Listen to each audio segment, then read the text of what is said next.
Partie 2. Un pas en arrière. Chapitre 6. Madame Boulanger se tourna vers Camille. Tu as eu moins de chance que Mathieu. Tu aurais pourtant pu être très heureuse si Hervé n'avait pas eu ce stupide accident. Sans doute, Acquiesça Camille. mais cela n'explique pas comment les du ciel m'ont adoptée. En guise de réponse, Madame Boulanger se leva et décrocha une photographie qu'elle contempla un instant avant de la tendre à Camille. Voici un des clichés qui ont assuré la renommée d'Hervé, précisa-t-elle. Il a pris en Corée, il y a une 12aine d'années. Camille avait sous les yeux une photo en noir et blanc, sur laquelle apparaissait un jeune garçon pliant sous le poids d'un énorme sac.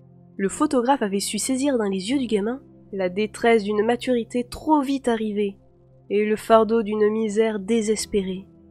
La photo était remarquable, mais ce fut la signature en bas à droite qui retint l'attention de Camille. Hervé du ciel. Hervé était le frère de Maxime du ciel, ton père adoptif, précisa Madame Boulanger. Une pièce importante du puzzle se mettait en place, et Camille sentit un poids invisible quitter ses épaules. Ses parents avaient certes choisi de l'exiler, mais ils n'avaient cherché que son bonheur et sa sécurité. Seul un dramatique coup du sort l'avait conduite dans une famille aussi peu aimante. « Je comprends, » murmura-t-elle. « Mais pourquoi les du ciel? J'ai toujours su qu'ils ne m'aimaient pas. Malgré tous mes efforts, ils m'ont toujours considérée comme une étrangère. » La vérité n'est pas très jolie, expliqua Madame Boulanger. Hervé était un photographe célèbre. Il avait remporté plusieurs prix, dont un prestigieux. De nombreux journaux s'arrachaient ses services. Et il gagnait très bien sa vie. Son frère le jalousait beaucoup. Hervé savait qu'il prenait des risques en se rendant dans tous les endroits du globe où les hommes sont fous. Quand il a accepté la responsabilité de t'élever, il a voulu que tu sois en sécurité s'il lui arrivait quelque chose. Il a rédigé un acte notarié, léguant ses biens à son frère, si celui-ci acceptait de t'adopter en cas de malheur. Et le pire est advenu. La mort a frappé non pas dans un pays étranger, mais sur une route de campagne. Moins de 10 jours plus tard, Maxime du ciel est officiellement devenu ton père adoptif. Hors de question pour un individu de son espèce de renoncer à l'héritage de son frère, même si tu faisais partie du lot. Camille hésita un instant. Elle ne voulait pas blesser cette femme si gentille. Pour autant, elle devait comprendre, tout comprendre. « Mais pourquoi Hervé du ciel m'a-t-il confié à son frère? Et pourquoi n'avez-vous rien fait? Ne croyez pas que je veuille vous reprocher quoi que ce soit. Mais je me suis si souvent demandé ce que je faisais chez les du ciel. » Les réponses à tes deux questions sont malheureusement faciles à donner. Hervé manquait d'objectivité pour tout ce qui concernait son frère. Il savait que Maxime et sa femme avaient toujours voulu un enfant. Il était persuadé que tu serais la bienvenue chez eux, que tu serais heureuse. Et puis ce testament n'était qu'une précaution. Comme la plupart des hommes, il ne s'attendait pas à mourir. Mathieu prit la parole d'une voix douce.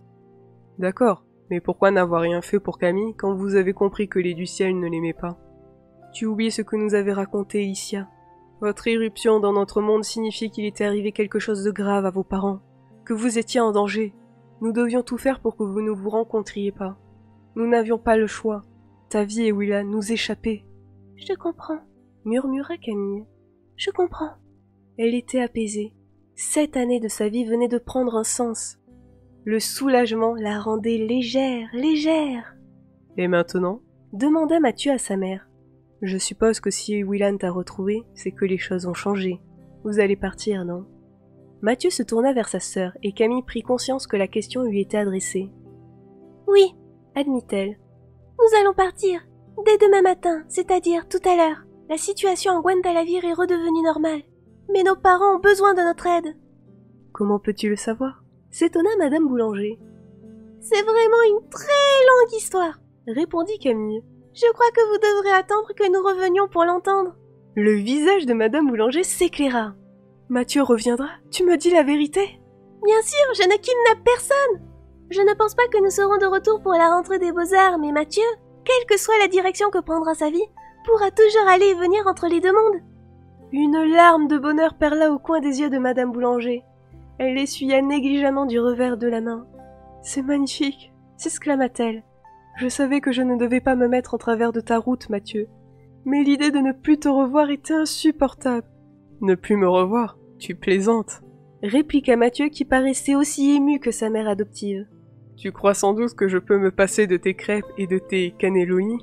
Madame Boulanger fit mine de lui pincer le nez. Espèce de sale gamin, lança-t-elle en riant. Puis elle retrouva son sérieux. Si vous devez partir tôt, il vous faut dormir un peu. Au lit, ordonna-t-elle.